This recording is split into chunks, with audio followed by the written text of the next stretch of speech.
महाराष्ट्राचे मुख्यमंत्री म्हणून आदरणीय एकनाथजी शिंदे साहेबांनी जे काम केलं ते काम जर आपण बघितलं तर नायक पिक्चरमध्ये ज्या पद्धतीने अनिल कपूरने काम केलं होतं तसं काम केलं आणि मला सांगायला अभिमान वाटतो की त्याच कामामुळं कालच्या वेळेला जी सत्ता आली त्याच्यामध्ये आदरणीय एकनाथजी शिंदे साहेबांचं खूप मोठं योगदान आहे. आता साहेब मुख्यमंत्री व्हावेत आणखीन काय व्हावे त्याच्यापेक्षा साहेब हे साहेब व्हावेत.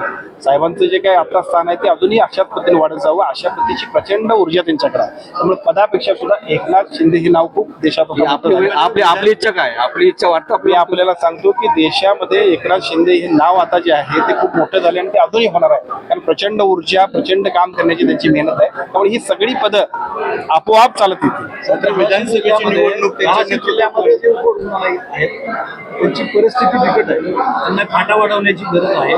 याबाबत काही आपण या सगळ्यांबद्दल आज सुद्धा संभाजीनगरला एक बैठक होती विभागीय बैठक तिथे सुद्धा या विषयावरती चर्चा झाली. काही ठिकाणी बांधकाम झालेलं आहे परंतु प्रत्यक्षात कार्यान्वित झालेलं नाही. काही ठिकाणी अशा सगळ्या सुविधांचा अभाव आहे. या सगळ्या गोष्टींबद्दलचा आराखडा आपण तयार केलेला आहे. या आराखड्यावरती एका बाजूला एडीबीच्या माध्यमातून आम्ही काही हॉस्पिटल्स उभा करतोय. विशेषतः धाराशिव मधलं जे आता 450-500 बेडचं पूर्वीचं मंजूर झालेलं हॉस्पिटल आहे त्याच्यामध्ये आपण दुरुस्ती करून अगदी चांगल्या पद्धतीने एक उत्कृष्ट हॉस्पिटल धाराशिवला आपण देतोय. पूर्वीच्या काळामध्ये सन्माननीय तानाजी सावंत साहेब हे तत्कालीन मंत्री असताना त्यांनी त्याचा शुभारंभ केला होता. त्या कामाला थोडे तांत्रिक बाबींची अडचण होती ते आता पूर्ण झाली. एक अतिशय अद्ययावत अशा पद्धतीचं हॉस्पिटल सुद्धा आम्ही आपल्याला साहेब मोठ्या चर्चा कायम होते. असे काही संकेत आहेत का मंत्रिमंडळात बदल?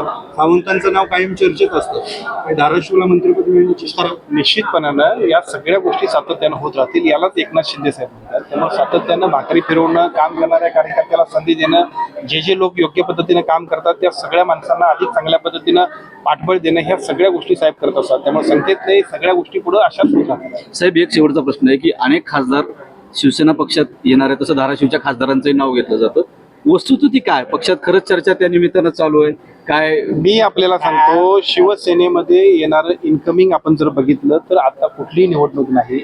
कुठल्याही पद्धतीचा आज गडबडीने माणसांनी यायला पाहिजे अशातला भाग नाही. परंतु सामान्य कार्यकर्त्यापासून आमदार खासदार मंत्री माजी मंत्री सगळे लोक आणि सगळ्या उत्स्फूर्त अशा पद्धतीचा जनसमुदाय शिवसेनेबरोबर आदरणीय एकनाथजी शिंदे साहेबांच्या कामावरती विश्वास व्यक्त करून येतोय. त्यामुळे साहजिकच अनेक लोक येत राहतील.